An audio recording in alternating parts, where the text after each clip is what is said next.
நான் ஜெபித்தவில்லை. கடந்த வாரத்தில் கடந்த நாட்களில் உங்களோடு பேசிக்கொண்ட அந்த வார்த்தையின் ஒரு பகுதியே தேவன் எனக்கு பேசும்படியாய் நினைவூட்டி ஒரு மனிதனுடைய வாழ்க்கையிலிருந்து ஆண்டவர் அதை சுட்டி காட்டும்படியாய் என் உள்ளத்தில் வைத்தார். நம்ம கடந்த வாரத்தில் வாசித்த வசனத்தோட வாசிப்போம். 1 சாமுவேல் புத்தகம் 2ஆம் அதிகாரம் 7, 8 வசனங்களை எல்லாரும் சேர்ந்து வாசிக்கலாமா? 1 சாமுவேல் புத்தகம் 2ஆம் அதிகாரம் 7, 8 இந்த 2 வசனங்களையும் எல்லாரும் சேர்ந்து நான் வாசிப்போம். 1 சாமுவேல் 2ஆம் அதிகாரம் 7, 8 வசனங்கள் எல்லாம் சேர்ந்து வாசிக்கலாம். கர்த்தர் தரித்திரம் அடைய செய்கிறவரும் ஐஸ்வர்யம் அடைய பண்ணுவருமாய் இருக்கிறார். அவர் தாழ்த்துகிறவரும் உயர்த்துகிறவருமாய் இருக்கிறார். அவர் சிறியவனை புழுதியிலிருந்து எடுத்து எளியவனை குப்பையிலிருந்து உயர்த்துகிறார். அவளை பிரபுக்களோடே உட்காரவும் மகிமையுள்ள சிங்காசனத்தை சுதந்திரிக்கவும் பண்ணுகிறார். பூமியின் அஸ்திவாரங்கள் கர்த்தருடையவைகள், அவரே அவைகளை மேல் பூச்சக்கரத்தை வைத்தார். ஹல்லேலூயா, ஹல்லேலூயா. கடந்த நாட்களில் தேவனால் வரக்கூடிய உயர்வை குறித்து பேசும்படியாய் தேவன் உள்ளத்திலே பாரப்படுத்தினார். தேவன் நம்மை உயர்த்துகிறவர். எந்த சூழ்நிலை ஆனாலும் எந்த காரியமானாலும் கர்த்தரே நம்மை உயர்த்துகிறவர் என்பதை குறித்து பலருடைய வாழ்க்கையை லேசாக நான் சுட்டி காட்டினேன். கடந்த வாரத்தில் நாம் தேவனால் உயர்த்தப்பட வேண்டுமானால் கர்த்தருக்காய் காத்திருக்க வேண்டும் என்கிற காரியத்தை நாம் பார்த்தோம். இந்த வசனங்களை இந்த 1 சாமுவேல் புத்தகம் 2ஆம் அதிகாரம் 7, 8 வசனங்கள் இதை குறித்து சற்று நான் யோசித்து ஜெபித்து கொண்ட வேளையிலே ஆண்டவர் கடந்த வாரத்தில் யோசேப்பின் வாழ்க்கை குறித்து அவன் உயர்வடைந்தான் என்று சொல்லி நாம் பார்த்தோம். ஆனால் இந்த நாளிலும் அவனை குறித்து சற்று விரிவாக ஆண்டவர் அவனுடைய உயர்வை குறித்து நான் சற்று யோசிக்கும்படியாய் அல்லது அதை ஆராய்ந்து பார்க்கும்படியாய் தேவன் உதவி செய்தார். அதைத்தான் உங்களோடு இந்த காலவழியில் நான் பகிர்ந்து கொள்ள போகிறேன். அந்த வசனத்தில் வாசிக்கிறோம், அவர் சிறியவனை புழுதியிலிருந்து எடுத்து எளியவனை எங்கே உயர்த்துகிறாராம்? குப்பையிலிருந்து உயர்த்தி வைக்கிறார். அது மாத்திரமல்ல, பிரபுக்களோடு உட்காரவும் மகிமையுள்ள சிங்காசனத்தை சுதந்திரிக்கும் நினைச்சாருங்க பண்ணுகிறார். தேவன் செய்கிற ஒரு காரியம். இதுக்கு ஆதாரமாய் யோசித்த வேளையில்தான் யோசேப்பின் வாழ்க்கை குறித்து நான் சற்று அவனுடைய வாழ்க்கை வாசித்தேன். வரை யோசேப்பினுடைய வாழ்க்கையை வாசித்தாலும் ஆதியாகமத்தில் திரும்பவுமாக சில பகுதிகளை அவனை குறித்து யோசித்தேன். அவனுடைய காரியங்களை குறித்து சற்று சிந்தித்த வேளையிலே எனக்கு பி என்ற வார்த்தையிலே 5 காரியங்கள் என் உள்ளத்திலே தேவன் அந்த வார்த்தை வைத்தார். முதல்ல பார்க்கும்பொழுது அந்த ஃப்ரம் பிட் டு பேலஸ், குழியிலிருந்து சிங்காசனம் வரைக்கும் என்கிற ஒரு காரியத்தை தேவன் உள்ளத்தில் வைத்தார். பிட், அவன் குழியிலே போடப்பட்டான். அதைத்தான் வாசிக்கிறோம். ஆதியாகமம் 37ஆம் அதிகாரம் 24, 25 வசனத்தை வாசிப்போம். அவனை எடுத்து எங்கே போட்டான்னு சொல்லப்படுகிறது? குழியிலே போட்டார்கள். அது எப்படிப்பட்ட தண்ணி இல்லை, வெறும் குழியாக இருந்தது. நான் அதை வாசிக்கும் போது எனக்கு இந்த வாசனை ரொம்ப அழுத்தமாக இருக்கு. தன்னோடு தன் சகோதரன் ஒருவனை எங்கே தூக்கி போட்டாங்கன்னா குழிக்கில் போட்டு பின்பு அவள் என்ன செய்ய வைக்காந்தானா போஜனம். எப்படி மனசு இருந்துச்சுன்னு தெரியல, எப்படி மனசு தெரியல. இன்றைக்கும் இது ஆவிக்குரிய வாழ்க்கை நிறைவேறத்தான் செய்யுது. ரொம்ப கஷ்டமான காரியம். ரொம்ப யோசிச்சு பார்த்து, தன் உடன் பிறந்தவன், அது மாத்திரமில்லை தனக்காக சாப்பாடை கொண்டு வந்தவன், தனக்கு நன்மை செய்யும்படியாய் வந்தவன், அவனை தூக்கி போட்டான். அதுதான் வாஸ்தவம். பிட்.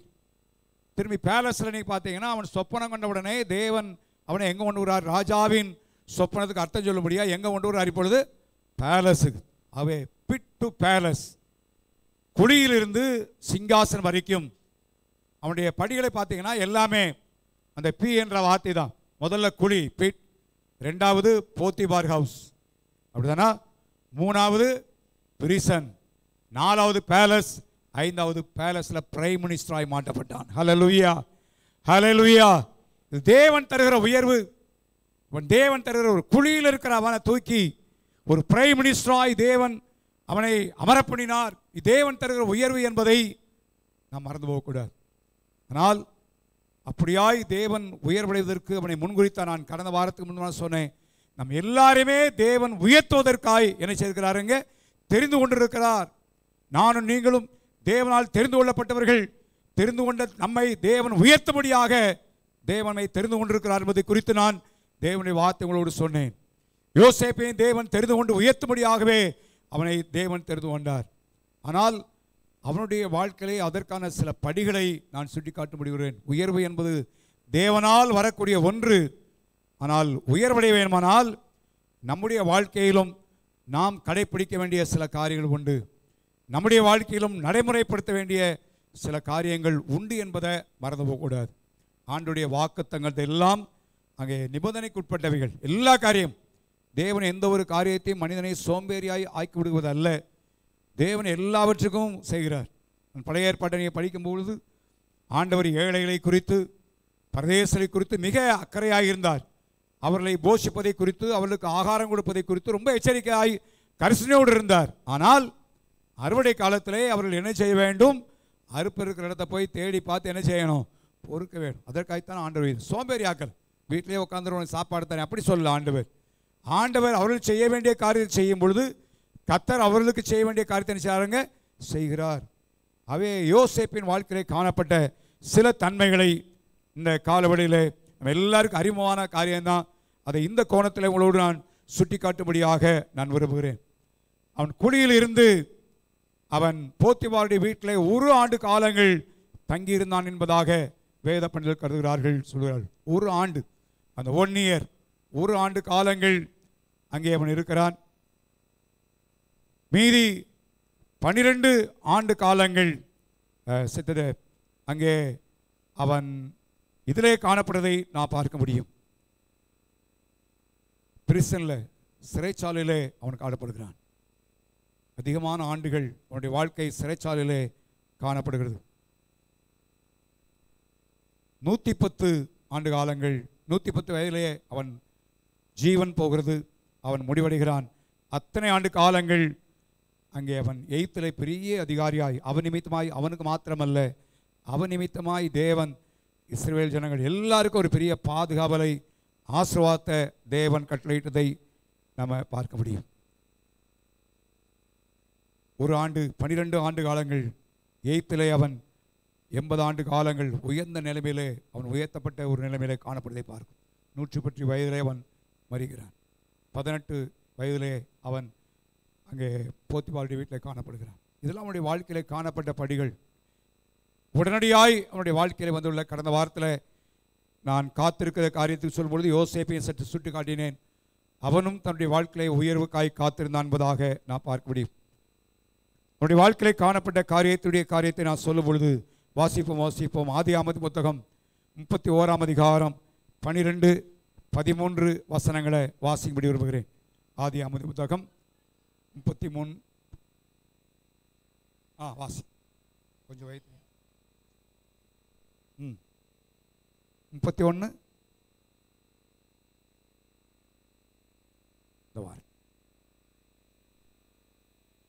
சாரி கொஞ்சம் நான் காட்டு. ஆதியாகமத்தின் புத்தகம்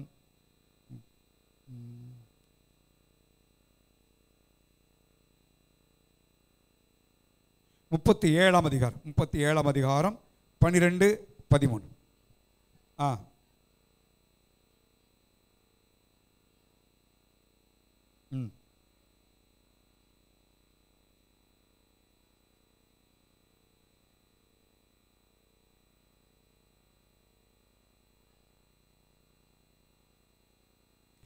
நல்லா கவனிங்க. தன்னுடைய அதிகாரத்துக்கு, தன் தகப்பன் அவனுக்கு மேலே இருக்கிற தலைமைத்துவம், அதிகாரத்திற்கு அவன் கீழ்ப்படுகிற ஒரு மனிதனாய் அவன் காணப்பட்டான். இன்னைக்கு தேவன் நமக்கு உயர்வை தரணும் என்று சொன்னால், தேவன் நமக்கு மேல் வைத்திருக்கிற அதிகாரத்திற்கு நாம் கீழ்ப்படியும்படியாய் தேவனை எதிர்பார்க்கிறார். இந்த வசனத்தை வாசிக்க சொல்லிய நோக்கம் என்னன்னு சொன்னால், அவனுடைய எப்படிப்பட்ட நிலைமையிலே அவன் அந்த வார்த்தை கீழ்ப்படுகிறான் என்பதை நன்றாக அறிந்து கொள்ள வேண்டும். அதுக்கு முந்தின பதிலை நீங்கள் பார்ப்பீங்கன்னா, அவனுடைய சகோதரர்களோடு ஆடுகளை மேய்த்து கொண்டு வருகிறான். அவனுடைய சகோதரர்கள் அவனை பகைத்தார்கள் என்பதாய் வாசிக்கிறோம். 4ஆம் வசனத்தில் வாசிக்கிறோம், சகோதரர்கள் பட்சமாய் பேசாமல் அவனை செய்தார்கள், பகைத்தார்கள். 8ஆம் வசனத்தில் அவர் சொல்லுகிறார், இன்னும் 5ஆம் வசனத்தின் பின்பகுதியிலே இன்னும் அதிகமாக என்ன செய்தார்கள், பகைத்தார்கள். 8ஆம் வசனத்தில் எங்கள் மேலே துகைத்தனம் பண்ணுவாயோ என்று அவன் வார்த்தை நிமித்தம் இன்னும் அதிகமாக செய்தார்கள், பகைத்தார்கள். ஆகவே தன்னுடைய சகோதரனால் பகைக்கப்பட்டவன் முழுதுமாய் அவனை பகைத்தார்கள். யாரும் பட்சமாய் பேசவில்லை. அப்படிப்பட்ட ஒரு சூழ்நிலையில் தான் தகப்பனுக்கு தெரியும், இப்பொழுது யாக்கோபனை அழைத்து உன் சகோதரர்கள் ஆடு மேய்க்க போயிருக்கிறார்கள், நீ போய் அவளை பார்த்து இந்த ஆகாரத்தெல்லாம் கொடுத்து எப்படி இருக்கிறது என்பதை மறு செய்தி கொண்டு வர வேண்டும் என்று சொல்லி அவனை சொன்ன வேளையிலே அவன் எந்த மறுப்பும் இல்லாமல் அவன் சொன்ன ஒரு வார்த்தை, இதோ என்ன செய்கிறேன், போகிறேன். பைபிளை வாசிக்கும் பொழுது எப்பொழுதுமே நம்மை அந்த இடத்துல வைத்து பார்க்கணும். எந்த சூழ்நிலை ஆனாலும் அந்த சூழ்நிலையில் நம்மளை கொஞ்சம் வைத்து பார்க்கணும். இப்போ நாம இருந்திருப்போமானால் நம்முடைய ரெஸ்பான்ஸ் நம்ம என்ன பதில் சொல்லியிருப்போம்னு யோசிச்சு பாருங்க. நம்மை பகைக்கிறவர்கள் முழுதுமாய் அவனோடு பட்சமாய் பேசாமல் அவனை கடிந்து கொண்டவர்கள், வாத்திலுமாய் காயப்படுத்தினவர்கள். நல்லா கவனிங்க, இளம் வயதிலே தன் தாயை இழந்தவன், அன்பான வார்த்தையை எதிர்பார்த்தவன், ஆனால் அவள் அப்படி அல்ல. அப்படிப்பட்ட ஒரு சூழ்நிலையில் தான் அவனுக்கு அவர்களை போய் விசாரித்து வரும்படியாய் சொன்ன வேளையிலே அந்த அதிகாரத்திற்கு அவன் கீழ்ப்படுகிற ஒரு நிலைமையை நாம் பார்க்கிறோம். கனப்படுத்தினான், தகப்பனுடைய வார்த்தையை கனப்படுத்தினான், அதிகாரத்தை பயன்படுத்தினான், தனக்கு மேலுள்ளதை கனப்படுத்தினான். இந்த காலவெளியிலே தேவனுடைய பிள்ளைகளாகிய நானும் நீங்களும் நமக்கு மேலே தேவன் வைத்திருக்கிற அதிகாரங்களுக்கு நாம் கீழ்ப்படிந்திருக்க வேண்டும் என்று தேவன் எதிர்பார்க்கிறார், தேவனை விரும்புகிறார். தேவனுடைய பிள்ளைகள் விசுவாசிகள் என்று சொல்கிற நிலைமையிலே முரட்டாட்டம் உள்ளவர்களாக அல்ல, கீழ்ப்படியார்களாக அல்ல, கீழ்ப்படிய வேண்டும். குடும்பத்தில் புருஷன் தலைமையாக இருக்கிறான், மனைவி கீழ்ப்படிந்திருக்க வேண்டும் என்று எழுதப்படுகிறது. வேலை ஸ்தலத்திலே ஒருவேளை முரட்டு குணமுள்ள அதிகாரிகளாக இருக்கலாம், நாம் அவர்கள் கீழ்ப்படிந்திருக்க வேண்டும் என்று தான் வேதம் சொல்கிறது. பிள்ளைகள் பெற்றோருக்கு கீழ்ப்படிய வேண்டும் என்று எழுதப்படுகிறது. விசுவாசிகள் உங்களை நடத்துவர்களுக்கு கீழ்ப்படிய வேண்டும் என்று எழுதப்படுகிறது. ஆண்டவர் இயேசு நமக்கு மாதிரியாக வந்த இயேசு, அவரும் 12 ஆண்டு காலம் வரைக்கும் தன் பெற்றோருக்கு நினைச்சாங்க. 12 வயதில் அவரை குறித்து எழுதப்படுகிறது. அவர் வீட்டுக்கு போய் கீழ்ப்படிந்திருந்தார் என்று மாத்திரம்தான் எழுதப்படுகிறது. என்ன செய்தான் தெரியாது, ஒரே ஒரு காரியம், அவர் கீழ்ப்படிந்திருந்தார். இந்த காலவெளியிலே கீழ்ப்படியாமின் ஆவி கிரியை செய்கிற உலகத்தில் வாழ்ந்து கொண்டிருக்கிறோம். முரட்டாட்டத்தின் ஆவி செயல்படுகிற காலத்தில் வாழ்ந்து கொண்டிருக்கிறோம். தேவனுடைய பிள்ளைகளாகிய நம்மை கர்த்தர் உயர்த்த வேண்டுமானால் நமக்கு மேலுள்ள அதிகாரத்திற்கு நம்ம என்ன செய்ய வேண்டும், கீழ்ப்படிய வேண்டும். சொல்லப்படுகிற ஆலோசனை அவன் சொல்ல பார்த்து எந்த மறுப்பு, இதோ நான் போகிறேன். இன்னும் ஒரு அருமையான வார்த்தை பாரு. அவன் தகப்பனுக்கு தெரியும், அவனுடைய சகோதரனை பகைக்கிறவர்கள், அவனோடு அன்பாய் பேசாதவர்கள் என்பெல்லாம் தெரியும். ஆனாலும் தகப்பன் அனுப்புகிறான், அனுப்பும்படியாய் கேட்கிறான். ஒரு மாறுத்திரம் செய்யவில்லை, ஒரு மாறுத்திரம் கூட அவன் பேசவில்லை, என்ற எதிர்க்கை அவன் சொல்லவில்லை. Just he obeyed. அதான் அவனுடைய வாழ்க்கையின் உயர்வுக்கு அஸ்திவாரமிட்டதை நாம் பார்க்க முடியும். இந்த காலவெளியில் கர்த்தர் அப்படிப்பட்ட இருதயத்தை நமக்கு தருவாராக. நல்ல ஆலோசனைகள் சொல்லப்படும் பொழுது சில காது கேட்கும், ஆனால் உள்ளத்துக்குள்ள என்ன செய்யாது, போகாது. நீ என்ன சொல்கிறது, நான் என்ன கேட்கறது அப்படின்ற மன மேட்டிமை காணப்படும். அதல்ல, தேவன் நம்ம ஏற்ற வேணுமானால் ஒருவேளை சொல்லப்படுற ஆலோசனை சரி என்று காதில் கேட்குற மாதிரி இருந்தாலும் உள்ளத்தை ஏற்றால் தேவன் பார்த்து கொண்டிருக்கிறார்.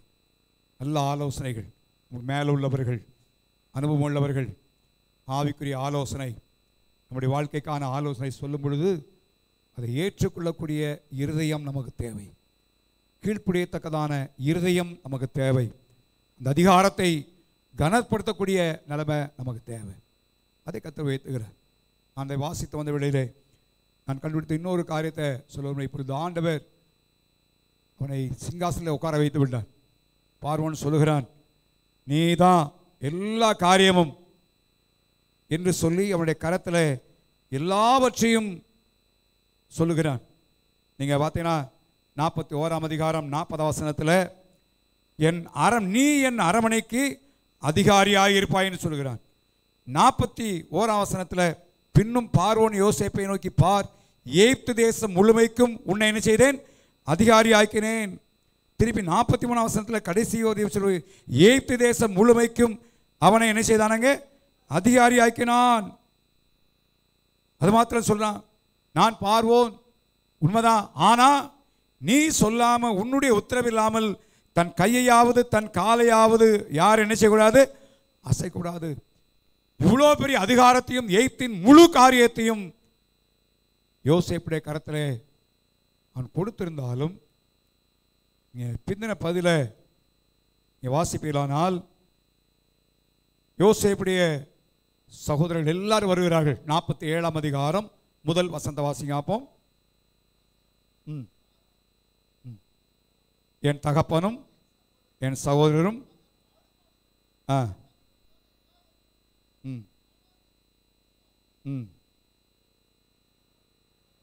அவனுக்கு போய் இன்ஃபார்ம் பண்ணுகிறான். நல்லா கவனிச்சிங்களா? சகோதரர் அவன் தான் சொன்னான், கூட்டு வர சொல்லுன்னு சொன்னான். முதல்ல பார்வோன் தான் வண்டில்களை அனுப்பு எல்லாம் செய்து சொல்லவேன். அமைதியாக கொண்டு உட்கார வச்சிருக்கலாம். பார்வோன் தானே சொன்னார், கூட்டு வந்துட்டேன்னு சொல்லி. இல்லை, எல்லாரும் வந்த பிறகும் பார்வோனுக்கு அடுத்த முழு அதிகாரத்தை உடையவனாய் காணப்பட்டாலும் பார்வோன் தனக்கு மேலே உள்ளவன். அவனிடத்தில் சென்று ஹி இன்ஃபார்ம். அது எதை குறிக்கிறது? அவன் அதிகாரத்தை கனப்படுத்தின ஒரு நிலைமையை நாம் பார்க்கிறோம். கனப்படுத்தினான். முழு அதிகாரத்தை கொடுத்து விட்டான். வண்டில்களை அனுப்பினான், பொருளை கொடுத்தான். உன் பெற்றோர் தாய் பெற்றோரில் உன் தகப்பனை உன் சகோதரெல்லாம் அழைத்து வர சொல்லி என்று சொல்லி முந்தின பதில் அவன் தான் சொல்லி விடுகிறான். அமைதியாக கொண்டு இருக்கலாம். இல்லை, எல்லாரும் வந்த பிறகும் மேலுள்ள அதிகாரத்தை போய் தெரியப்படுத்துகிறான். ஐயா, எல்லாம் வந்து விட்டார்கள்.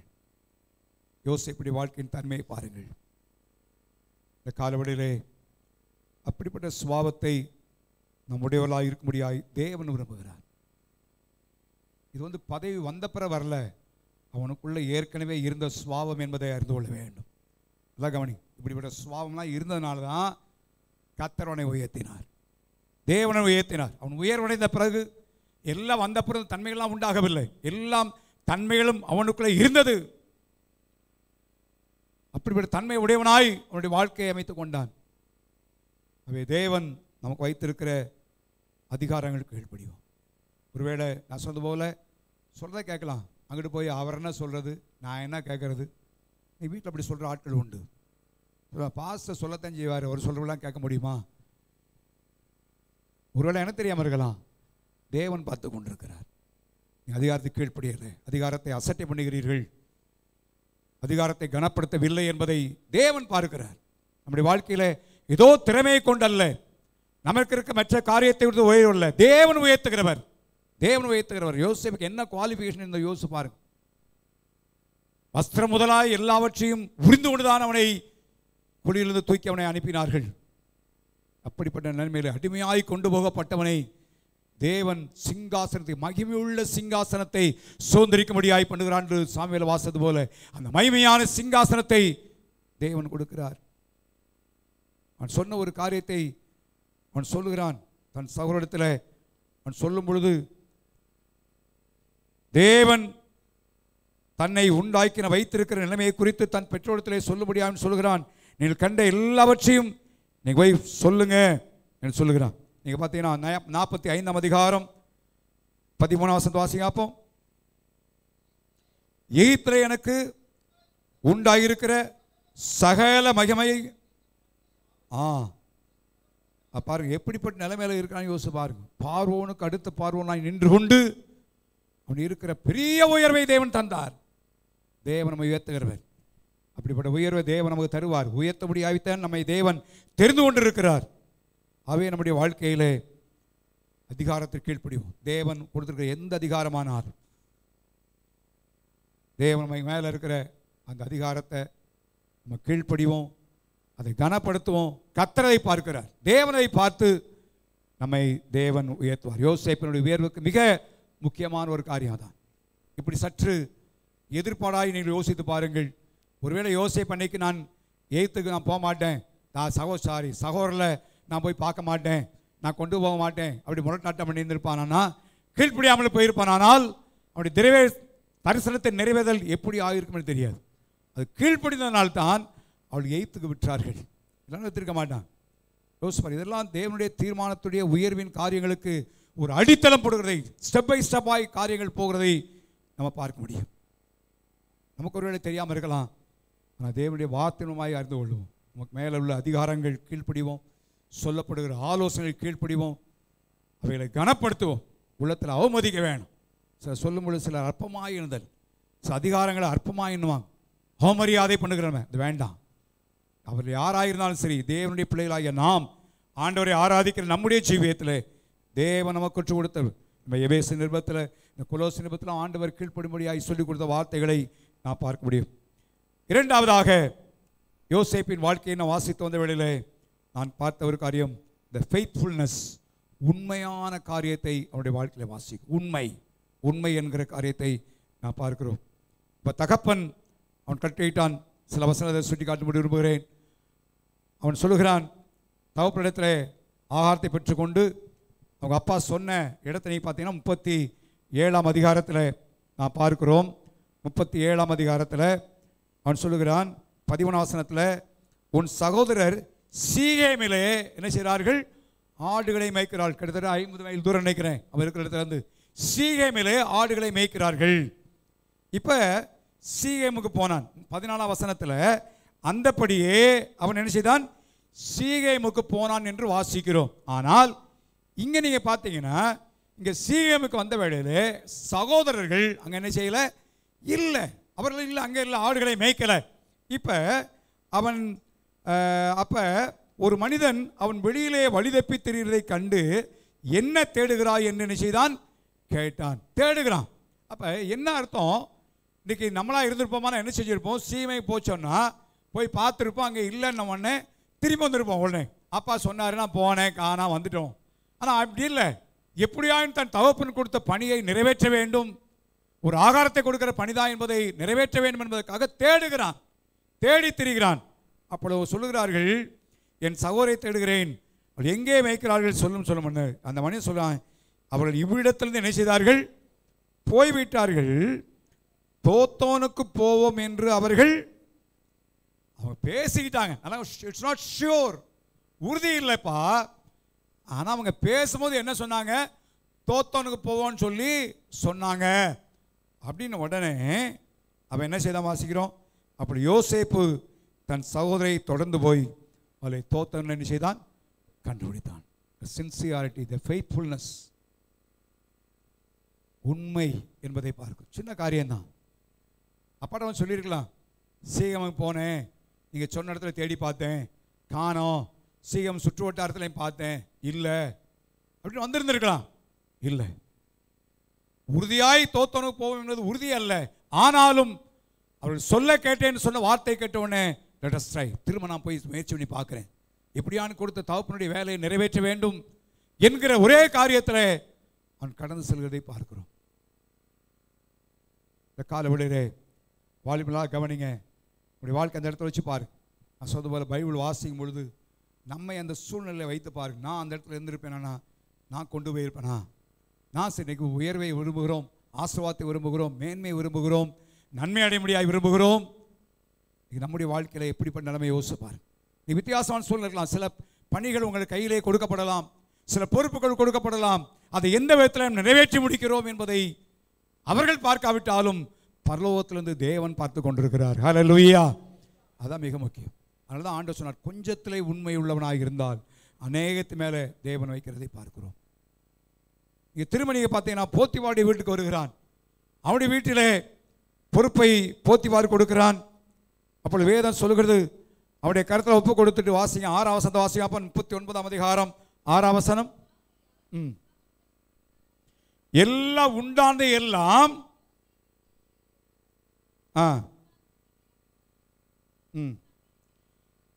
தன்னிடத்திலிருந்த மற்றொன்றையும் குறித்து என்ன செய்யலாமே, விசாரிக்க வேண்டிய அவசியம் எல்லாம் போயிடுச்சு. ஏன் அப்படின்னா, நோட் பண்ணியிருப்பான், எல்லா காரியத்தையும் கரெக்டாக செய்கிறான் எல்லாம். ஸோ அவனுடைய வீட்டின் காரியத்தில் போத்திபாருடைய வீட்டில் இருந்தாலும் அங்கேயும் தனக்கு கொடுக்கப்பட்ட காரியத்தை உண்மையாய் செய்தான். அதை திரும்ப விசாரிப்பதற்கான ஒரு தருணம் வேண்டிய அவசியமே இல்லை. அந்த அளவிற்கு அவன் காரியத்தை உண்மையாய் செய்தான் என்பதாக நான் பார்க்கிறோம். அது மாத்திரமல்ல, இங்கே தவறாய் குற்றம் சாட்டப்பட்டு சிறைச்சாலைக்கு அவன் தள்ளப்படுகிறான். அங்கேயும் நீங்க பார்த்தீங்கன்னா என்ன சொல்லப்படும்? வாசியாப்போ 22ஆம் வசனம், 39 22ஆம் வசனம்.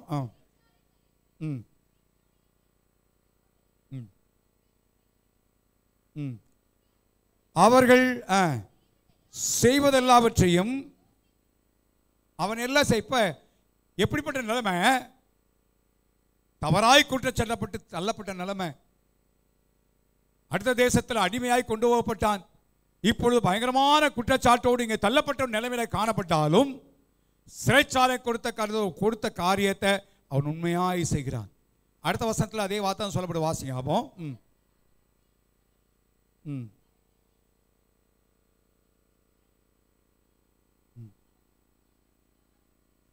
யாதொன்றையும் குறித்து நல்ல கவனிங்க. போத்திபாருடைய வீட்டில் ஒன்று விசாரிக்க வேண்டிய அவசியம் இல்லாமல் போயிடுச்சு. காரணம் என்ன? அவன் கரெக்டாக செய்வான நம்பிக்கை அவனுக்குள்ள உண்டாகிறது, கரெக்டாக செய்தான். இங்கேயும் நீங்க பார்க்கும் பொழுது அவனிடத்தில் செய்யப்பட்ட காரியத்தை, கொடுக்கப்பட்ட காரியத்தை விசாரிக்க வேண்டிய அவசியம் இல்லாமல் போயிடுச்சு. ஏன்? அவன் சரியாய் செய்தான், உண்மையாய் செய்தான். அது மாத்திரம் அப்படியே நான் வாசித்து கொண்டே வந்தேன். இப்பொழுது பார்வோனுக்கு அடுத்த பார்வோனாய் பெரிய அதிகாரியாய் நின்று கொண்டிருக்கிறான். நின்று கொண்டாலும் சகோதரர்கள் தானியம் கொள்ள வந்த வேளையிலே சொல்லப்பட்ட ஒரு வார்த்தையை நான் பார்க்கும் பொழுது வாசிக்கிறோம். 42ஆம் அதிகாரம் 6ஆம் வசனம் வாசியாப்போம்.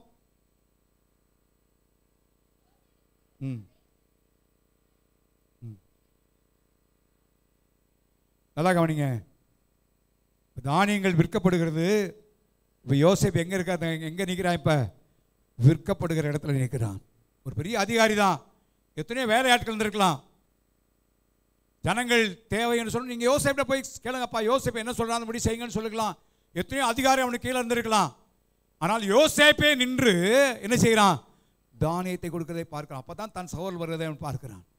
அப்ப என்ன அர்த்தம்? ராஜா அவன் கையில பொறுப்பா கொடுத்துருக்கிறான். அதான் கீழே உள்ள ஆளை வச்சு நான் செய்யலாம் இல்லை, நானே நின்று செய்ய வேண்டும், நானே செய்ய வேண்டும். உண்மை. எத்தனை காரியங்களை பாருங்க. இன்னைக்கு நம்முடைய வாழ்க்கையில தேவன் உயர்வை தர வேண்டுமானால் தேவன் கொடுக்கிற பொறுப்புகள் சின்ன பொறுப்பா இருக்கலாம், சாதாரணமான பொறுப்பா இருக்கலாம். அதில் உண்மையாக இருப்போம். நம்ம கையில் ஒரு பொறுப்பு கொடுத்தாங்கன்னா பா நீ அதை திரும்பி அவன்கிட்ட விசாரிக்க வேண்டிய அவசியமே இல்லை, அவன் செய்து முடித்து விடுவான் என்கிற நம்பிக்கை நம்ம மேலே வர வேண்டும், மேலே வர வேண்டும். நீ சிலருக்கு வேலை கொடுத்துட்டோம்னா 10 தடவை கேட்கணும், செஞ்சாச்சா, பார்த்துட்டியா, செஞ்சிட்டியா? இல்லை. யோசேப்பு அப்படி இல்லை.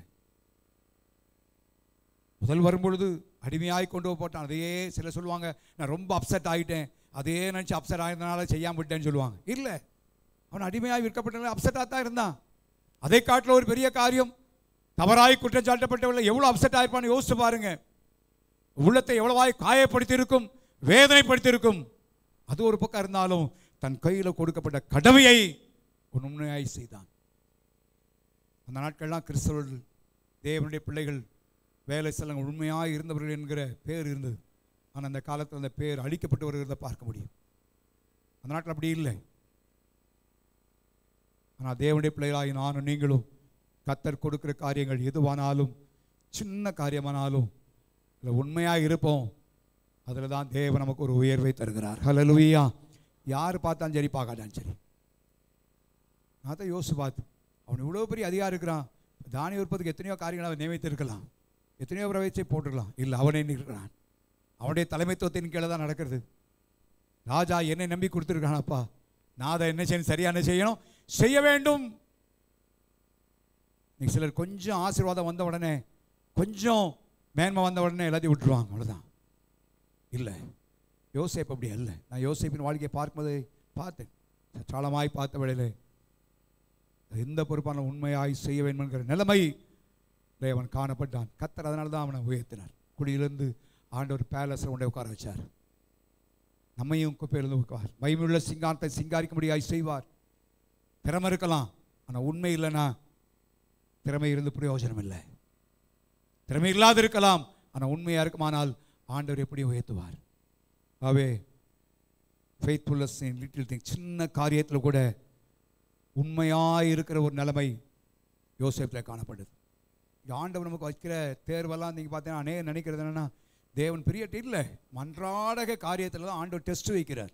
அன்றாட காரியம், சாதாரண காரியங்களை தான் ஆண்டவர் நம்மை தெரிந்தெடுக்கிறார். சின்ன சின்ன காரியங்களை தான் ஆண்டவர் நம்மை பிரித்தெடுக்கிறார். ஆண்டவர் பார்த்துட்டு இருக்கிறார். அதை நினைக்கும் பொழுது கிதியோனுடைய வாழ்க்கையில் நடந்த சம்பவத்தை நான் நினைப்பூட்டி விரும்புகிறேன். கிதியோன் யுத்தத்துக்கு போகிறான். யுத்தத்துக்கு போகும்பொழுது திரளான ஜனங்கள் அவனோடு வருகிறார்கள், எல்லாம் வருகிறார்கள். ஆண்டவர் சொன்னார், இந்த கூட்டம் வந்து பெரிய கூட்டமாக இருக்கப்பா, அதனால இவ்வளோ பெரிய கூட்டம் வேண்டாம், பயம் உள்ளவன் திகிலுள்ளவன் எல்லாத்தையும் போச்சொல்லுன்னு சொல்லுகிறார். உடனே நீங்கள் பார்த்தீங்கன்னா அந்த அதிகாரத்தில் பார்க்கிறோம், கிட்டத்தட்ட திரளான ஜனங்கள் 32,000 பேர் நினைக்கிறேன், அவர்கள் திரும்ப ஓடி விடுகிறார்கள். எல்லாருமே யுத்தத்துக்கு வந்தவர்கள் தான். கிதியோடு யுத்தத்துக்கு வந்தவர்கள் அங்கே யுத்தத்தில் வந்த உடனே எல்லாரும் போய் விடுகிறார்கள். திருப்பி ஆண்டவர் சொன்னார், இல்லை இவர்களும் அதிகமான பேர் இருக்கிறாங்க, இதுவும் அதிகமான பேர். அதனால் நீங்கள் பார்த்தீங்கன்னா 7ஆம் அதிகாரம் 3ஆம் வசனத்தில் 21,000 பேர் திரும்பி போய்விட்டார்கள். எல்லாருமே யுத்தத்துக்கு வந்தவங்க தான், போயிட்டாங்க 21,000 பேர். அதுக்கடுத்து ஆண்டவர் சொல்லுகிறார், தண்ணி குடிக்க முடியாது சொல்லுகிறார். ஆற்றுல தண்ணி குடிக்க முடியாது சொன்ன வேளையிலே எல்லாரும் தண்ணி குடிக்கிறார்கள். எல்லாருக்கும் தண்ணி அவசியம்தான், எல்லாரும் குடித்து கொண்டிருக்கிறார்கள். இதில் ஆண்டவர் டெஸ்ட் வைக்க நல்லா கவனிங்க. இப்போ நான் நினைக்கிறது உண்டு, நம்முடைய சாப்பாட்டு நேரமானாலும் சரி, நான் போகிறமானாலும் சரி, அலுவலகமானாலும் சரி, எங்கேயானாலும் சரி, தேவன் தெரிந்து கொள்ளுகிற காரியத்தை நீங்கள் பார்க்க வேண்டும். இன்றைக்கி நம்ம பிள்ளைகளுக்கு பரீட்சை கொடுக்கறது போல பேப்பரை கொடுத்து ஆண்டவர் பரீட்சை எழுத வைக்கிறது இல்லை. நம்முடைய வாழ்க்கையின் அன்றாட வாழ்க்கையில், அன்றாட தொழில் செய்கிற இடத்துல, நான் வேலை செய்கிற இடத்துல, வீட்டில் தேவனமை தெரிந்து கொண்டு தான் உயர்வை தருகிறார், தேவனமை பயன்படுத்துகிறார். தண்ணீர் குடிக்க சொன்னோன்னு எல்லாம் குடித்து கொண்டிருக்கிறார்கள். ஆனால் ஒரு 300 பேர் மாத்திரம் அவர்கள் குடித்த மெத்தடு வேற.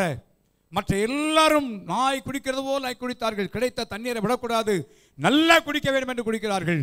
ஆனால் அந்த 3 பேர் மாத்திரம் வந்த நோக்கத்தை மறக்கலை. அவங்க நினைத்தார்கள், நாம் யுத்தத்துக்கு வந்திருக்கிறோம், ஆவே எந்த பக்கத்திலிருந்து சத்துருக்கள் வந்து விடலாம், இப்போ நமக்கு தண்ணீர் தாகம் தேவை, தண்ணீர் குடிக்க வேண்டிய தாகத்துக்கு தண்ணீர் தேவை, ஆனால் அதிலேயே நாம் மூழ்கி விடக்கூடாதுன்னு சொல்லி கையில் எடுத்தவர்கள் நக்கி குடிக்கிறார்கள்.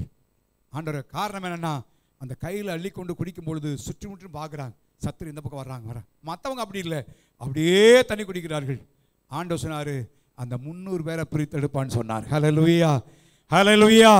அந்த 300 கொண்டு தான் கர்த்தர் பெரிய ஜெயத்தை தந்தார். ஹல்லேலூயா. நல்லா கவனிங்க, ஆண்டவர் டெஸ்ட் வைக்கிறது வேறையும் இல்லை.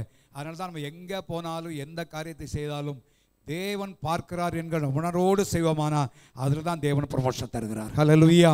மற்றவர்கள் மனித பார்வைக்கு முன்பாய் செய்வார்கள் அல்ல, நான் சொல்ல, தேவன் எந்த இடத்திலும் எந்த விதத்திலும் தேவன் தெரிந்து கொள்கிறார். அதைத்தான் நான் பார்க்க முடியும். அந்த விதத்தில்தான் தேவன் தெரிந்து கொள்கிறார். அவைதான் நம்முடைய காரியங்கள் உண்மையாய் செய்யப்பட வேண்டும். யோசேப்பு செய்த காரணம் உண்மையாய் செய்தான். உண்மையாய் அங்கே தகப்பன் சொன்ன வேலையும் ஏதோ கடமைக்காக சொல்லிட்டாரே, போய் பார்ப்போம், இல்லை செய்யல, இல்லை தேடு, எப்படியானு கொடுக்க வேண்டும். இந்த காலையில் ஆண்டவர்கிட்ட கேட்போம், ஆண்டவரே என்கிட்ட வேலை கொடுத்தாங்கன்னா திரும்பி அதை விசாரிக்க கூடாத ஒரு இடத்துக்கு நான் வரணும் ஆண்டவரே. அப்படிப்பட்ட ட்ரஸ்ட் ஒர்த்தி பர்சனாய், நம்பிக்கைக்குரியவனாய் நான் மாற்றப்பட வேணும். அப்படிப்பட்ட நிலைமையெல்லாம் மாறின ஆண்டவரே கேட்க அவசியம் இல்லை அவங்களுக்கு. ஏன் உன் மேல் நம்பிக்கை எல்லாம் செய்து முடித்து விட்டான், செய்து முடிப்பான்கிற நம்பிக்கை, அந்த நம்பிக்கை நம்ம மேலே தேவன் உண்டாகணும். மூன்றாவதாக நம்ம எல்லாருக்கும் அடிக்கடி நாம் அறிந்திருக்கிறவன் தான் யோசேப்பு தேவனுக்கு பயப்படுகிற ஒரு மனுஷன் என்பதை பார்க்கிறோம். பாவம் செய்யக்கூடிய வேளையில் வந்த வேளையிலும் தேவனுக்கு விரோதமாய் நான் செய்வது எப்படி என்று அவன் சொல்கிறான். நிஜமான தெரியாது, மற்றொரு அறியவில்லை, தேவன் பார்த்து கொண்டிருக்கிறான். தேவனுக்கு பயப்படுகிற பயம் அவனுக்குள்ளே உண்டான ஒரு நிலைமையை நாம் பார்க்கிறோம். இந்த காலவெளியிலே கர்த்தருக்கு பயப்படுற பயம் நமக்கு உண்டாகட்டும். சொல்ல இன்றைக்கு பொதுவாக பயம் அற்றுப்போன ஒரு நிலைமையிலே உண்டாகிற ஒரு நிலைமையை பார்க்கிறோம். பயமற்று போச்சு. இன்னைக்கு உலகத்தில் பயம் இல்லாத ஒரு நிலைமை உண்டான ஒரு சூழ்நிலை. ஆனால் நாம் நம்முடைய ஆட்களே தேவனுக்கு பயப்படுற பயத்தினாலும் ஒரு நிரப்பப்பட வேண்டும். தேவனுக்கு பயப்படுற பயம் என்று சொன்னால் எந்த இடத்தில் தேவனை பார்க்கிறார் என்கிற உணர்வுள்ள இருதயம்.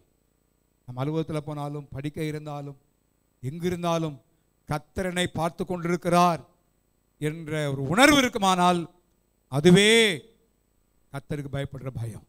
அதுதான் அந்த பயத்தினால யோசேப்பு அவன் தப்பிக்கப்பட்டான். பிந்தின பகுதியை பார்த்தீங்கன்னா தன் சகோதரர்கள் தகப்பனார் மரித்த பிறகு அப்படியே அவன் சொன்னான், நான் என்னப்பா தேவனா அப்படி சொன்னான். நான் தேவனா எனக்கு நீங்கள் எப்படி சொல்றீங்களே? காரணம் தெரியும், கர்த்தருக்கு பயப்படுற ஒரு மனுஷன் நான், தேவனு பயந்திருக்கிறேன் என்கிற ஒரு நிலைமையிலே காணப்பட்டான். அது மாத்திரமல்ல, யோசேப்பின் வாழ்க்கையில் எல்லா விதத்திலும் தேவனை கனப்படுத்திய ஒரு மனிதன் என்பதாக நாம் பார்க்க முடியும். தேவனுக்கு மகிமையை கொண்டு வந்த மனிதன், தேவனை கனப்படுத்தின மனிதன். இந்த நாட்களில் நம்முடைய ஜீவியத்தில் கர்த்தரை கனப்படுத்துவதாக, தேவனை மகிமைப்படுத்துவதாக நம்ம காணப்பட வேண்டும். நமக்கு எல்லாம் தெரியும், போன வானவத்திரக்காரனுக்கு சொப்பனத்தை சொன்னான். அவன்கிட்ட கேட்டான், என் காரியத்தை தயவு செய்து நீ ராஜாவிடத்தில் போய் சொல்லி இப்படி ஆயினும் என்னை இங்கேருந்து வெளியே கொண்டு வர வேண்டும் என்பது அவனுடைய ரெக்வஸ்ட். நான் 2 வருஷ காலங்கள் மறந்து விட்டான் என்பதாக நான் பார்க்கிறோம். காட்ஸ் டைமிங், தேவனுடைய வேலை வந்த வழியிலே ராஜா 2 வருஷம் சென்ற பின்பு ராஜாவுக்கு சொப்பனம் வந்துச்சுன்னு நமக்கு தெரியும். அவன் மந்திரவாதிகள் எல்லாரையும் கூப்பிட்டு கேட்குறான், ஒருத்தரும் சொல்லலை. அப்போ தான் வேதம் சொல்கிறது, வாசிங்க அப்போ 9ஆம் வசனம், 41ஆம் அதிகாரம் 9ஆம் வசனம்.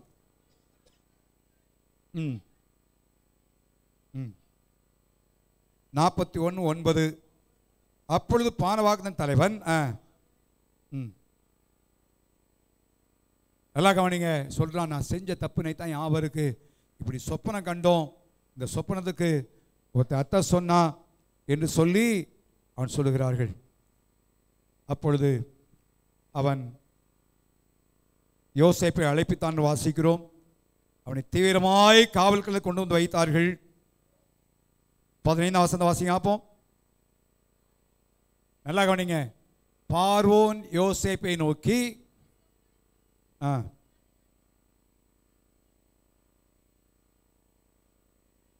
நீ ஒரு சொப்பனத்தை கேட்டால் அதை அர்த்தத்தை சொல்லுவாய் என்று உன்னை குறித்து நான் என்ன செய்தேன், கேள்விப்பட்டேன். நான் சொன்னது போல இந்த இடத்துல நம்ம இருந்தோம்னா நம்ம என்ன பதில் சொல்லியிருப்போம்? நான் சொல்ல பைபிள் வாசிக்கும் போது நம்ம வாசிப்போம், நம்மளை வச்சு பார்க்கணும். நம்ம அந்த இடத்துல எப்படி சொல்லி என்ன சொல்லியிருப்போம்? நான் சொல்ல மாட்டேங்கிறீங்க. முதல்ல யார் சொன்னதுன்னு கேட்டிருப்போம், அப்படிதானா? முதல்ல என்னை பற்றி முதல்ல அதான் நான் கேட்பேன், கேள்வி யார் சொல்லுது இல்லாட்ட சொல்லியிருப்போம். நம்மளை பற்றி ஒரு பெரிய பட்டியலே சொல்லியிருப்போம். நான் எவ்வளோ ஜோம் பண்ணேன்னு தெரியுமா, இதுக்காக எவ்வளோ ஃபாஸ்ட் பண்ணிக்கன்னு தெரியுமா, எல்லாம் சொல்லியிருப்போம். அவன் சொன்ன ஒரே ஒரு வார்த்தை என்ன தெரியுமா? நான் அல்ல, உன்னை குறித்து கேள்விப்பட்டேன்னு சொல்லுகிறான். ஆனால் அவன் சொல்ற காரியம் என்ன? நான் அல்ல, யாரு? தேவனே, தேவனே, தேவனே. என்ன ஒரு அருமையான காரியம் பாரு. நீ ஒரு சின்ன காரியத்தை கூப்பிட்டு அப்ரிஷியேட், எப்படா அப்படி பண்ணா, அதுக்காக நான் எவ்வளோ ட்ரெயின் பண்ணேன்னு சொல்லி உடனே சொல்கிறத பார்க்குறேன். எவ்வளோ காரியத்தை பின்னா சொல்ல, அவன் அப்படி இல்லை. தேவனே, தேவனே. ஆண்டவர் தான். பிந்தின பதிலை வாசிக்கும் பொழுது அந்த 16ஆம் வசனத்தை வாசிங்க பார்ப்போம்.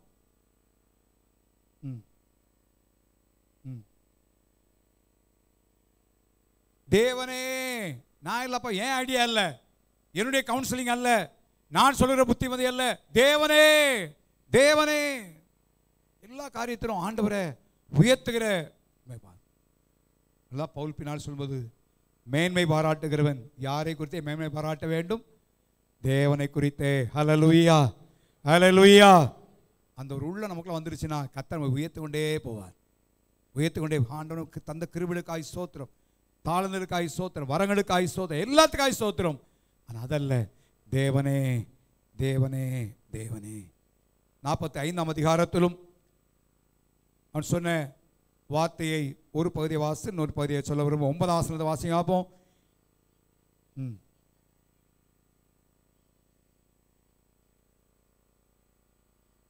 யார் வைச்சிருக்கிறது? தேவன் என்னை வைத்தார். பார்வோன் என்னை ஏற்படுத்தி வைக்கலப்பா, பார்வோன் தான் அமைச்சிருக்கிறான். ஆனா இவன் என்ன சொல்ற? இப்ப தேவன். நம்ம என்ன சொல்லியிருப்போம்? வந்தேன், பார்வனுக்கு ஒரு சொப்பனம் கண்டு சொன்னேன், அதனால் பார்வன் என்ன பண்ணிக்கிறான், இப்போ என்ன தேசம் முழுசுக்கு அதிகாரி ஆக்கி வச்சிருக்கான்னு சொல்லியிருக்கும். அவன் தான் சொன்னான், நான் உன்னை அதிகாரிக்கு முந்தின பதில் வாசித்தோம், நீ எய்த்து அதிகாரியா இருப்ப ஆனால் இவன் சொல்கிறான், யார் என்னை உயர்த்தி வச்சிருக்கிறது? தேவன் என்னை உயர்த்தி வைத்திருக்கிறார், தேவன் என்னை உயர்த்தி வைத்திருக்கிறார். எல்லா கனமும் மகிமையும் தேவனுக்கு கொடுக்குற இருதயம் நமக்கு தேவை. அந்த ஆட்டிடியூட் நமக்கு வேணும், அந்த தன்மை வேணும். நான் சொன்னது போல் கொஞ்சம் நம்மளை வச்சு பார்ப்போம், நம்மளை அந்த இடத்துல வைத்து நம்ம ஆராய்ந்து பாரு, நம்ம அந்த இடத்துல இருந்தோம்னா என்ன சொல்லியிருப்போம், எப்படி பாரு ரிப்ளை நமக்கு வாழ்க்கையில் இருந்திருக்கும். யோசிச்சு பாரு. சொன்ன ஒரு காரியம், தேவனே தேவனே தேவனே. நம்முடைய வாழ்க்கையின் எல்லா காரியத்திலும் ஆண்டவரை மகிமைப்படுத்தும்படியான ஒரு ஜீவியம் நமக்கு உண்டாவதாக. ஹல்லேலூயா. சின்ன காரியமானாலும் பெரிய காரியமானாலும் கர்த்தரை மகிமைப்படுத்தும். ஆண்டவர் தான், தேவன் தான், தேவனுடைய கிருபை தான், தேவனுடைய தயவு என்கிற இடத்துல வந்துட்டோம். நான் சொல்றேன், கர்த்தர் உங்களை மென்மேலும் உயர்த்தி கொண்டே போவார். ஹல்லேலூயா. மேன்மடையும்படியாய் செய்வார். அடுத்து யோசேப்பின் வாழ்க்கையின் வாஸ்தவ வழியில் இன்னொரு காரியத்தை அறிந்து கொண்டேன். அவன் ஒன்று தெரியும், God is in control. தேவன் எல்லாவற்றையும் தன் கட்டுப்பாட்டுக்குள்ளே வைத்திருக்கிறவர் என்பதை யோசேப்பு நல்லா அறிந்ததுனால தான் அவன் முறுமுறுக்கலை, புலம்பலை, குறை சொல்லலை, அப்செட் ஆகி உட்காந்துரல. எல்லாம் கவனிங்க. அந்த ஜெயிலில் கூட சொப்பனம் கண்டு 2 பேரும் எப்படின்னா கலங்கி போயிருந்தான். ராஜாவும் சொப்பனம் கொண்டு கலங்கி போயிருந்தான். இவனை நேரடியாகவே பயங்கரமான குற்றச்சாட்டை சொல்லி, தவறான குற்றச்சாட்டை சொல்லி ஜெயிலில் தள்ளியிருப்பான்னா அது எப்படி அப்செட் ஆகியிருந்திருப்பான்னு யோசிச்சு பாருங்க. ஓரத்தில் உட்காந்துருக்கல, முடங்கி கிடக்கல, இல்லை. அவனுக்கு ஒன்று தெரியும், தேவன் எல்லாவற்றையும் தன்னுடைய கட்டுப்பாட்டுக்குள்ளே வைத்திருக்கிறார். ஹல்லேலூயா, ஹல்லேலூயா. இந்த காலவெளியில் நானும் நீங்களும் நன்றாக அறிந்து கொள்ள வேண்டும். தேவனுடைய பிள்ளைகளால் நம்முடைய வாழ்க்கையில் அவர் அறியாமல் தலையிருக்கிற ஒரு முடி கூட என்ன செய்ய போறாது, கீழே விட போறதே இல்லை. God is in control. தேவன் கட்டுப்பாட்டுக்குள்ளே வைத்திருக்கிறார். அதுதான் ஆண்டவரை அறிந்து கொள்ள, நம்முடைய வீடு, நம்முடைய வாழ்க்கை எல்லாம் அவருடைய கட்டுப்பாட்டில் இருக்கிறது என்பதை அறிந்து கொள்ள வேண்டும். அப்படின்னா முறுமுறுக்க மாட்டோம், என்ன நடந்தாலும் குறை சொல்ல மாட்டோம், கம்ப்ளைண்ட் பண்ண மாட்டோம். தீமையான காரியமா இருக்கலாம், பல காரியமா இருக்கலாம். யோவானுக்கு தேவன் 4ஆம் அதிகாரத்தில் சொல்லுகிறார். யோவானுக்கு வெளிப்படுத்தின விசேஷம் 4ஆம் அதிகாரத்தில் ஆண்டவர் யோவானுக்கு தரிசனத்தை காட்டுறார். 3 அதிகாரத்தில் சபையை குறித்து சொல்லி 4ஆம் அதிகாரத்தில் அவன் எடுத்துக்கொள்ளப்படுகிறான்.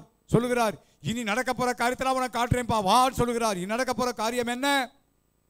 பயங்கரமான வாதைகள், கோப கலசங்கள் பூமியில ஊற்றப்பட போகிறது, அழிவுகள், பல காரியம்.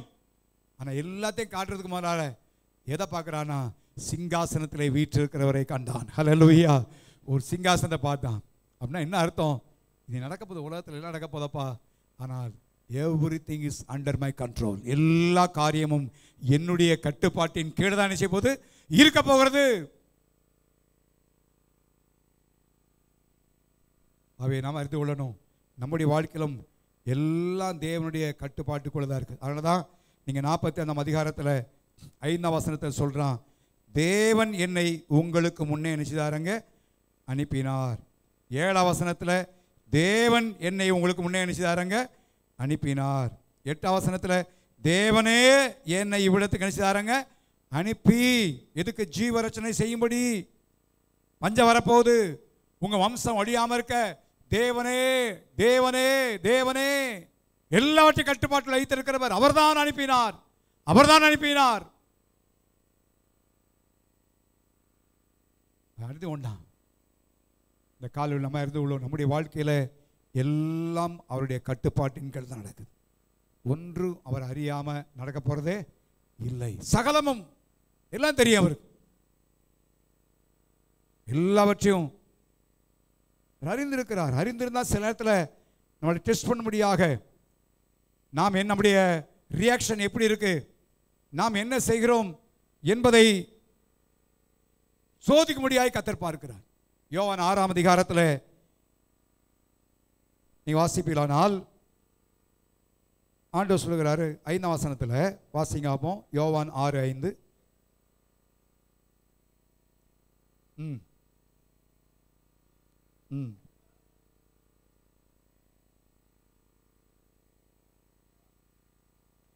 நல்லா கவனிங்க. இப்போ திரளான ஜனங்கள் வருகிறார்கள். ஆண்டவர் பிடிப்பை பார்க்க கேட்குறாரு, அப்பா இவ்வளோ பேர் இருக்காங்களாடா, எப்படி சாப்பாடு கொடுக்கலாம்? 7ஆம் வசனத்தை வாசிங்க அப்போ.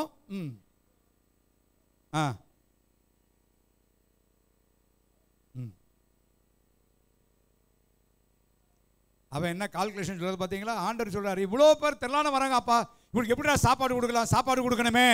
ஒன்று அவனுடைய கால்குலேஷன், இப்படி இவ்வளோ பேர் கொடுக்கணும் எங்கே இருக்குது? ஆனால் வசந்த வாசிங்க, 6ஆம் வசந்த வாசிங்க அப்போ. தாம் செய்ய போகிறதை அறிந்திருந்தும் அவருக்கு தெரியும், என்ன செய்ய போறேன்னு தெரியும், எல்லாம் தெரியும் அவருக்கு. இருந்தாலும் அவர் கேட்கிறதை பார்க்கிறோம். நான் சொன்னேன், God is in control. He is still on the throne. இன்றைக்கும் ஆண்டவர் சிங்காசனத்தை வீற்றிருக்கிறார்கள். அவருடைய ஆளுகைகள் தான் எல்லாம் நடக்குது. ஆகவே எல்லாத்துக்காக கர்த்தரை ஸ்தோத்திரம் பண்ணுவோம். ஹல்லேலூயா.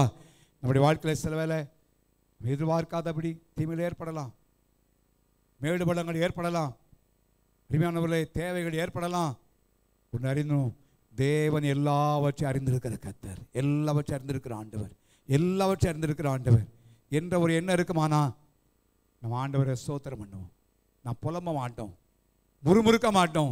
அந்த சூழ்நிலையில் தேவனை ஸ்தோத்திரம் பண்ணுவோம். அதனால தான் அவன் முறுமுறுக்கலை, அவன் குறை சொல்லலை, அவங்கள குற்றம் சாட்டலை. நீங்கள் என்ன விற்று விட்டீங்கடா, பாரு நீங்கள் விற்றீங்க, அதனால் இப்போ எனக்கு எப்படி வந்துச்சு தெரியுமா? இல்லை, தேவனை அனுப்பினார், தேவனை அனுப்பினார். அவங்க தான் செய்தார்கள். யோசேப்பை விற்றது அவங்க தான். ஆனால் அவன் என்ன சொல்றான்? தேவனை அனுப்பினார், தேவனை அனுப்பினார். ஏன்? தேவனுடைய கட்டுப்பாட்டுக்குள்ளே இல்லாமல் ஒன்றும் நடக்க போகிறதில்லை. அவர்தான், அவருடைய கட்டுப்பாட்டில் எல்லாம் நடக்குது, அவர்தான் செய்திருக்கிறார் என்பதை அவன் அறிந்து கொண்டதை பார்க்கிறோம். அவே இந்த நாட்களில் நம்ம உள்ளத்தில் ஒரு அழுத்தமான எண்ணம் உண்டாட்டும், தேவன் எல்லாவற்றையும் அவருடைய கட்டுப்பாட்டின் கீழே தான் நடக்கிறார் என்பதை நம்ம அறிந்து கொள்வோமானா நம்முடைய வாழ்க்கையில் நாம் முறுமுறுக்க மாட்டோம், குறை சொல்ல மாட்டோம், குற்றம் சொல்ல மாட்டோம்.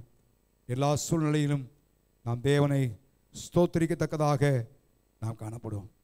வேதத்தில் எழுதப்படுகிறது, எல்லாவற்றையும் நடப்பிக்கிற. வாசிங்க எபேசியர் 1ஆம் அதிகாரம் 12ஆம் வசனம் வாசிங்க அப்போ. எபேசியர் 1ஆம் அதிகாரம் 12ஆம் வசனம். தமது சத்தத்தின் சித்தத்தின் ஆலோசனைக்கு தக்கதாக எல்லாவற்றையும் நடப்பிக்கிற அவருடைய தீர்மானத்தின்படியே நாங்கள் முன்குறிக்கப்பட்டு கிறிஸ்துவுக்குள் எல்லாவற்றையும் நடப்பிக்கிற தீர்மானம். ஸோ அவர் மேலே எல்லாவற்றையும் கட்டுப்பாட்டில் வைத்திருக்கிறதுனால அவருடைய தீர்மானத்தின்படி எல்லாவற்றையும் நடத்துக்க நமக்காக புரிந்து கொள்ள முடியாது. ஏன்? எதற்கு? அன்றைக்கு யோசேப்பை விற்கும் பொழுது ஏன் தெரியாது? போத்திபார் வீட்டில் தள்ளிவிடும் பொழுது ஏன் தெரியாது? சிறைச்சாலை கலந்து நடந்தது ஏன் தெரியாது? ஆனால் எல்லாம் அவருக்கு தெரியும். எல்லாவற்றும் இன்றைக்கி இந்த வாழ்க்கையில் நடக்கிற காரியங்கள் நமக்கு அறியாமல் இருக்கலாம், நமக்கு புரியாமல் இருக்கலாம். தேவனுடைய பிள்ளையே, கர்த்தர் எல்லாவற்றையும் அறிந்திருக்கிற கர்த்தர். ஹல்லேலூயா. அவர் எல்லாவற்றையும் கட்டுப்பாட்டுக்களை வைத்திருக்கிறார் என்பதை அறிந்து கொள்வோம்.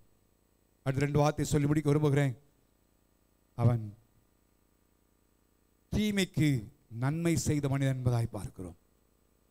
நீங்கள் என்ன, ஆண்டவருடைய உபதேசம், கிறிஸ்துவின் உபதேசம் வந்து நீ தீமையை தீமையினால் இல்லாமல் தீமையை என்ன செய்யணும், நன்மையினால் என்ன செய்ய இல்லை, பழிக்கு பழி என்ன செய்யாத. இது இயேசு கிறிஸ்துவின் உபதேசம். ஆனால் யோசேப்புக்கு எந்த உபதேசம் செஞ்சு யோசிச்சு பாருங்க. எந்த சர்ச்சை இருந்தது? இல்லை. பிரமாணங்களும் அது பிறகுதான் கொடுக்கப்பட்டுச்சு, எந்த காரியம் இல்லை. ஆனால் அந்த நாட்டில் யோசேப்பு தீமை செய்தவர்களுக்கு நன்மை செய்ததை நாம் பார்க்கிறோம். 42ஆம் அதிகாரம் 21ஆம் வசனம் வாசி. ஆதியாகமம்.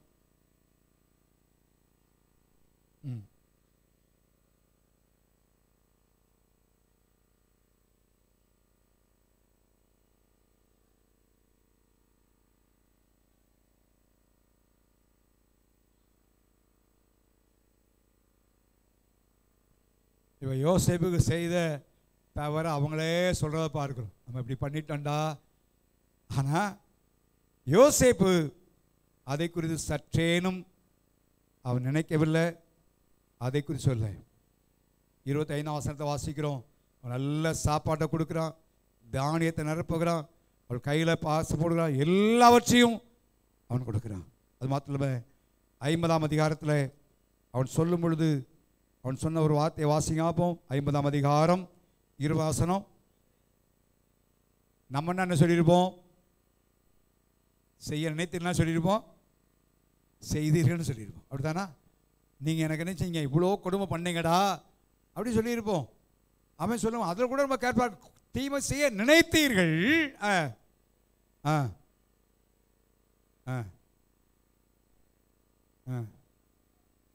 அப்படி சொல்லிட்டு அடுத்த வருஷம், ஆதலால் நீங்கள் என்ன செய்யாதீங்க, பயப்படாதீர்கள், நான் உங்களையும் உங்கள் குழந்தைகளை என்ன செய்வேன், பராமரிப்பேன் என்று அவர்களுக்கு ஆறுதல் சொல்லி அவர்களோடு என்ன செய்தார்கள், பட்சமாய் பேசினான். பட்சமாய் பேசினான் என்று வாசிக்கிறோம். தேவனுடைய பிள்ளையே, அவனுடைய வீட்டில் அவன் இருந்த வாழ்க்கையின் நிலைமை என்ன யோசித்து பார்த்தீங்கன்னா, அவனோட என்ன செய்யலை. 37ஆம் அதிகாரம் 4ஆம் வசனத்தை வாசிங்க. அப்போ 37:4.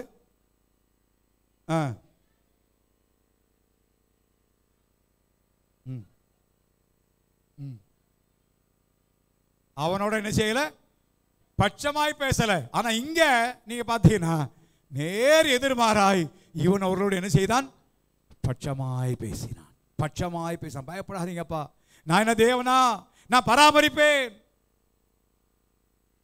இந்த காலவடையிலே நம்முடைய உள்ள எப்படிப்பட்ட உள்ளமா இருக்குன்னு யோசிவோம். படிக்கு படி வாங்குற இருதயம் இருக்கா?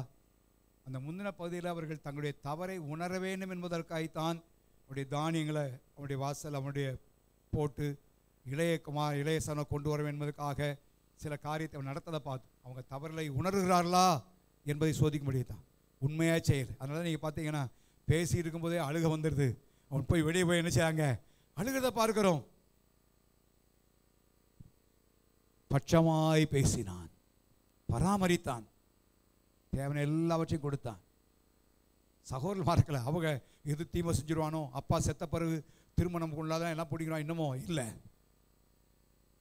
இந்த காலவெளியிலே நம்முடைய உள்ளம் பழிக்கு பழி வாங்காத உள்ளமா இருக்குமானா வரப்போற நாட்டில் கர்த்தர் நம்மை உயர்த்துவார். ஹல்லேலூயா, ஹல்லேலூயா. செஞ்சதான் திரும்ப சொல்லுவேன். அவங்க பேசினாங்க, அதனால் நானும் 4 வார்த்தை பேசுவேன். அவங்க எனக்கு இப்படி பண்ணாங்க, இவங்க இப்படி பண்ணுவாங்க. விசுவாசிகள் இன்றைக்கு பழிக்கு பழி வாங்குற நிலைமை. நோ, தேவனால் உயர்விட முடியாது. கர்த்தர் தருகிற உயர்வையவனால் அவங்க தீமை செஞ்சிருக்கணும், உண்மையாகவே தீமை செய்யட்டும், விட்டுருவோம். எல்லாம் அவர் பார்த்து. ஆண்டவர் சொன்னார், பழி வாங்குதல் யாருக்குரிய சொன்னார், எனக்கு நான் பார்த்துக்கிடுவேன்ப்பா, உன் வேலை மன்னிச்சிரு. தேவ சுவாபம் தீமைக்கு நன்மை செய்தல். தீமையே செய்வாங்க, பலமான வார்த்தையில பொய்யா பேசுவாங்க, இப்படி காதில் விழும். ஆண்டவர் சோதம் நன்மை செய்வோம். கடைசியாய் யோசேப்பின் வாழ்க்கை வாஸ்தவில்லை. he was a man of faith. விசுவாசம் உள்ள ஒரு மனிதனாய் காணப்பட்டான். என்ன விசுவாசம்? என் ஆண்டவர் ஆபிரகாமுக்கு, ஈசாக்குக்கு, யாக்கோபுக்கு சொன்ன கானான் தேசத்தை ஒரு நாளிலே எங்களுக்கு நிச்சயம் வராங்க தருவார். தேவன் வாக்குத்தத்தம் பண்ண கானான் தேசத்தை நிச்சயமாய் அவர் எங்களுக்கு தருவார். அதனால் என்ன பண்ணானா, எபிரேயர் 11ஆம் அதிகாரம் 22ஆம் வசனத்தை வாசிங்க. எபிரேயர் 11:22.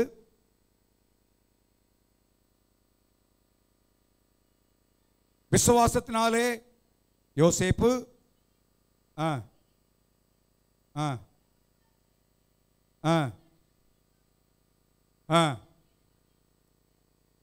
நல்லா கவனிங்க. அதைத்தான் 50ஆம் அதிகாரத்தை வாசிக்கிறோம். 50ஆம் அதிகாரத்தில் அவன் தெளிவாய் தன் சகோதரர்களுக்கு அவன் கட்டளைகளை பார்க்கிறோம். நல்லா வாழ்ந்துருங்கப்பா, சுயித்திருங்க, இல்லை, அவளை பராமரித்தான், எல்லாம் செய்தான். ஆனால் அவனுக்குள்ள ஒரு பெரிய விசுவாசம் இருந்தது. எகிப்து தேசம் அல்ல, எனக்கு தேவன் தருகிற கானான் தேசம் ஒன்று இருக்கிறது. ஹல்லேலூயா. அது நிச்சயமாய் அவர் தருவார். ஆபிரகாமுக்கு வாக்குத்தத்தம் பண்ண கானான் தேசத்தை நிச்சயமாய் தருவார். அவன் சொல்லுகிறான், யோசேப்பு தன் சகோதரரை பார்த்து சொல்றான், நான் மரணமடைய போகிறேன், ஆனாலும் தேவனை நிச்சயமாய் என்ன செய்வாராங்க, சந்தித்து நீங்கள் தேசத்தை விட்டு தம் ஆபிரகாமுக்கும் ஈசாக்கும் யாக்கோபுக்கும் ஆணையிட்டு கொடுத்திருக்கிற தேசத்துக்கு என்ன செய்வாராங்க, போக பண்ணுவார் என்று சொன்னதுமன்றி தேவனை சந்திக்கும் பொழுது என் எலும்புகளை என்ன செய்யுங்க, ஆணையிட்டு கொண்டான். ஏன்? என்னுடைய எலும்புகளும் கானான் தேசத்தில் இருக்க வேண்டும், மேன்மையான இடத்தை. ஏதோ ஆபிரகாம் சொன்னார், பார்த்து கதை இங்கே ஆண்டவர் வச்சிருக்கிறாரு, என்னை கொண்டு இவ்வளோ பெரிய ஆரம்பிச்சிருக்காரு, எவ்வளோ ஆசீர்வாதம் தந்துட்டார் பார்த்தியா? இல்லை, அதில் திருப்தி அடையலை. அவனுக்குள்ள விசுவாசம் அந்த கானான் தேசம், ஆபிரகாம் சொன்ன வாக்குத்தத்த தேசம். எனக்கு அன்பான கர்த்தருடைய பிள்ளைகளே, நீ தேவனால் உயர்த்தப்பட்டிருக்கலாம், நன்மைகள் அனைவரெல்லாம் பல சொல்லியிருக்கலாம். ஆனால் கர்த்தர் எனக்கு உங்களுக்கு சொன்ன வாக்கு தத்தத்தை உறுதியாய் பற்றிக்கொள்வோம். ஹல்லேலூயா. அதை விசுவாசிப்போம், அதை விசுவாசிப்போம். கர்த்தர் நிச்சயமாய் நிறைவேற்றுவார். நமக்கு நம்ம சந்ததிக்கும் சொன்ன காரியத்தை கர்த்தர் நிச்சயமாய் நிறைவேற்றுவார் என்கிற ஒரு விசுவாசம் அவனுக்குள்ளே ஆரம்பத்தில் காணப்பட்டது. அதனால தான் மரணமடைய போகிற நேரத்தில் அவன் சொல்லுகிறான். அவனுக்குள்ள இன்பான் நேச்சர் உள்ளத்திலே அது இருக்கிறது. இங்கே இருக்கிறேன், இங்கே உயர்வடைந்து இருக்கிறேன், இவ்வளோ மேன்மைப்பட்டிருக்கிறேன், நான் அதிகாரி, எல்லாம் உண்மைதான். ஆனால் ஒரு நாள் காணான் தேசத்தம். எனக்கு உங்களுக்கு தேவன் எவ்வளோ காரியத்தை செய்தாலும் நானும் நீங்கள் இந்த உலகத்துக்குரியவர் அல்ல. ஒரு நாள் பரமராஜ்யத்தை நானும் அடைய வேண்டியவர்கள். ஹல்லேலூயா. அந்த சிந்தையோடு நாம் வாழ்வோம், அந்த சிந்தையோடு ஜீவிப்போம், அந்த சிந்தையோடு நம்முடைய வாழ்க்கையை வாழ்வோம். ஆண்டவரே சீக்கிரமாக வரப்போகிறான் சொன்னேன். ஆண்டவர் சீக்கிரமாக வரப்போகிறார். தேசத்தில் நடக்கிற எல்லா சம்பவங்கள் எல்லாம் இன்றைக்கு இயேசுவின் வருகை சொல்லி காண்பிருக்கிறது. நீ சொல்கிற வார்த்தை இதுவரை வரலாறு காணாத வரலாறு காணாத வரலாறு காணாத என்கிற காரியத்தை பார்க்கிற காரணம் என்ன? தேவனுடைய வார்த்தைகள் நிறைவுக்குள்ளே வர வேண்டும். அவை கர்த்தர் இந்த உலகத்தில் எவ்வளவு உயர்த்தினாலும், எவ்வளவு மேன்மை தந்தாலும், எவ்வளவு ஆசீர்வாதம் தந்தாலும் நம்முடைய சிந்தை வரப்போகிற ராஜ்யத்தை குறித்து ஒன்றாக இருக்கட்டும். ஹல்லேலூயா. அந்த சிந்தையோடு காணப்படுவோம். இருப்போமானா கர்த்தர் இந்த உலகத்தை நம்ம உயர்த்து கொண்டே இருப்பார், உயர்த்து கொண்டே இருப்பார், உயர்த்து கொண்டே இருப்பார். யோசேப்புக்கு அந்த சிந்தை தான் இருந்துச்சு. நான் எகிப்தில் அடிமையாக விற்கப்பட்டாலும் எனக்கு ஒரு நாள் கானான் தேசத்துக்கு கொடுத்தாரு. ஆபிரகாம் சொன்ன வாக்குத்தத்தை நிறைவேற்றுவாரப்பா. இப்போ எகிப்தில் பெரிய அதிகாரியாக இருந்தாலும் இல்லை, கானான் தேசம் ஆண்டவர் தருவார். கானான் தான், கானான் கானான் அவை நெலும்பலை எடுத்து கொண்டு போகும். அவை தேவன் குழியில் இருந்த அவனை சிங்காசனத்திலே உட்கார வைத்தார். எவ்வளோ பெரிய பாரியம் பாருங்க. குழியிலிருந்து பிட்டிலிருந்து போத்திபார் வீடு, பிரிசன், பேலஸ், பிரைம் மினிஸ்டர், எவ்வளோ பெரிய அதிகாரம்.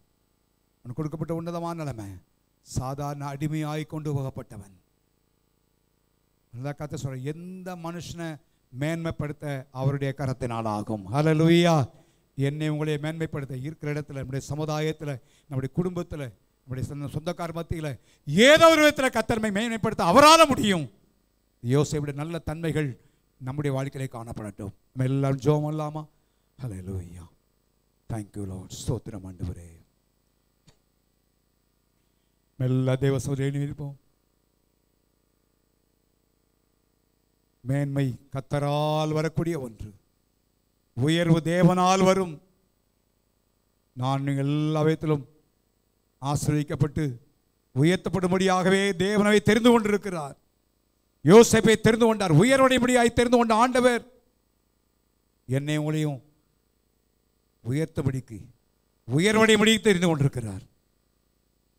குப்பையிலிருந்து, ஒண்ணுமில்லாத இடத்திலிருந்து, குப்பை வெறும் குழியில் இருந்த யோசேப்பு கர்த்தர் தூக்கி எவ்வளோ பெரிய மனிதனாக கர்த்தர் மாற்றினார். ஒன்றுமில்லாதவனை இந்த காலவழியிலே நாங்கள் இயேசுவினால் கழுவப்பட்டிருக்கிறோம்.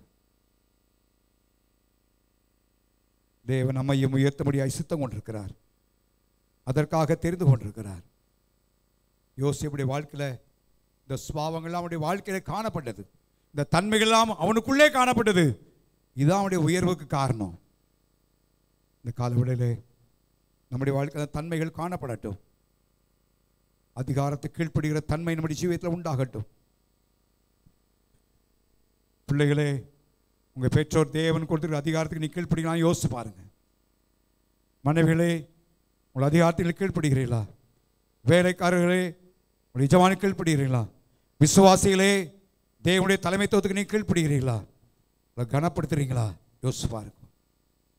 எத்தனை காரியங்கள் ரகசியமாய் செய்யப்படுகிறது, எத்தனை காரியங்கள் தெரியாமல் செய்யணும் செய்கிற காரியம். தலைமைத்துவத்தை கனப்படுத்துவீங்கன்னா கட்டாயம் சரியாமல் செய்ய மாட்டீங்க. எத்தனையோ காரியங்கள். யோசேப்பு அப்படி இல்லை. அவன் உயர்த்தப்பட்டாலும் தன் எஜமானுக்கு போய் தெரியப்படுத்துகிறான். இதான் என் விஷயம். இதெல்லாம் தேவனை பார்க்கட்டும். ஒருவர் இப்படி இல்லாட்டா இனிமேல் நம்முடைய வாழ்க்கையில் ஆண்டவரே இந்த அதிகாரத்தை கீழ்ப்படுகிற, இந்த அதிகாரத்தை கனப்படுத்துகிற ஒரு வாழ்க்கையில் உண்டாகட்டும்னு சொல்லி நம்முடைய வாழ்க்கையில் செய்வோம்.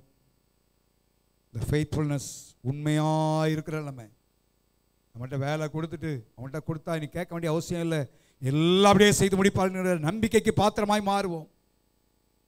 பார்வோனுக்கு அடுத்த பார்வோனாய் இருக்கிறான். ஆனாலும் தானியங்கள் விற்கப்படும் பொழுது தானியம் நிற்கிறான். அங்கே மேலே விடலவன் சொகுசா இருந்திருக்கலாம், அரண்மனை இருந்திருக்கலாம். எத்தனை வேலை ஆட்கள் கற்பனை செஞ்சு பாருங்க. ஃபெய்த்ஃபுல்னஸ், தேவனுக்கு பயப்படுற பயம், தேவனை பார்க்கிறான் உணர்வோடு வாழ்க வாழ்க்கை. தேவனை கனப்படுத்தினான். கர்த்தர் தான், தேவன் தான். தேவனே தேவனே தேவனே. எல்லாவற்றும் கர்த்தரை கனப்படுத்துகிற ஒரு வாழ்க்கை உண்டாகட்டும். God is in control. தேவன் எல்லாவற்றையும் கட்டுப்பாட்டுக்குள்ளே வைத்திருக்கிறார். புலம்ப வேண்டாம், முறுமுறுக்க வேண்டாம். அதனால பல நேரத்தில் புலம்பிடுறோம், முறுமுறுத்துறோம். இல்லை, God is in control. God is in control. He is still on the throne. இன்றைக்கும் அவர் அரண்மனையில் வீற்றிருக்கிறார், சிங்காசனத்தை வீற்றிருக்கிறார். அவர் அறியாம நம்ம தலைக்கிற ஒரு முடி கூட கேள்வடாது. ஹல்லேலூயா, ஹல்லேலூயா.